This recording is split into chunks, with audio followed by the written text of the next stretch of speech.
InShot video editing ആപ്ലിക്കേഷൻ്റെ അകത്ത് ഉള്ള വാട്ടർമാർക്ക് എങ്ങനെ റിമൂവ് ചെയ്ത് കളയാം.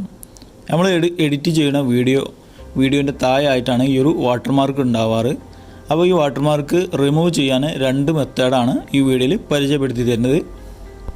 നിങ്ങൾ ഈ ഒരു ചാനലിൽ ആദ്യമായിട്ടാണ് വീഡിയോകൾ കാണുന്നുള്ള ഒരാളാണെന്നെങ്കിൽ ചാനൽ ഒന്ന് സബ്സ്ക്രൈബ് ചെയ്ത് സപ്പോർട്ട് ചെയ്യുക. അതുപോലെ ചാനൽ സബ്സ്ക്രൈബ് ചെയ്താൽ ഉടനെ അവിടെ ഒരു ബെല്ലൈക്കൺ വരും. ബെല്ലൈക്കിൽ ക്ലിക്ക് ചെയ്താൽ ഓൾ എന്ന് ക്ലിക്ക് ചെയ്യാൻ നോക്കുക. എന്നാലേ ഞാൻ അയക്കുന്ന വീഡിയോസുകളെല്ലാം നിങ്ങളുടെ മൊബൈൽ ഫോണിൽ കൃത്യമായിട്ട് വരുള്ളൂ.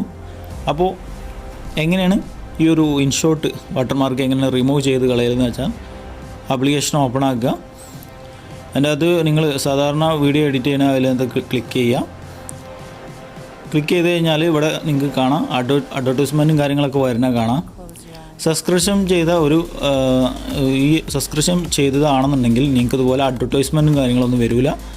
പിന്നെ സബ്സ്ക്രിപ്ഷൻ ചെയ്യാതെ എങ്ങനെ ഇൻഷോട്ട് ഈ വാട്ടർമാർക്ക് എങ്ങനെയാണ് റിമൂവ് ചെയ്ത് കളയുന്നതാണ് കാണിച്ചു തരുന്നത്. ഈ വാട്ടർമാർക്ക് ഒഴിവാക്കാനായിട്ട് ഇതിമൊന്ന് ക്ലിക്ക് ചെയ്ത് കൊടുക്കുക. അപ്പോൾ ഇവിടെ കാണാം ഇൻഷോട്ട് പ്രോ എന്ന് കൊടുത്തിട്ടുണ്ട്. അത് പൈസ കൊടുത്ത് വാങ്ങണം. രണ്ടാമത്തെ മെത്തേഡാണ്. ഇവിടെ ഒരു ആഡ് ഉണ്ട്, ഇവിടെ ഒരു അഡ്വർടൈസ്മെൻ്റ് ഉണ്ട്. അത് നമ്മൾ ക്ലിക്ക് ചെയ്യണം. ക്ലിക്ക് ചെയ്ത് അഡ്വർടൈസ്മെൻറ്റ് ഫുള്ളായിട്ട് നിങ്ങൾ കാണണം. കണ്ടാലേ നമുക്ക് ആ വാട്ടർമാർക്ക് റിമൂവ് ചെയ്ത് തരും. അപ്പോൾ ഒരു 20 സെക്കൻഡ് അല്ല 30 സെക്കൻഡാണ് ഈ ഒരു ആഡ്സ് ഉള്ളത്, അഡ്വർടൈസ്മെൻ്റ് ഉള്ളത്, ഈ ഒരു പരസ്യം ഉള്ളത്. അപ്പോൾ പരസ്യം ഇവിടെ ക്ലോസ് ചെയ്യാം.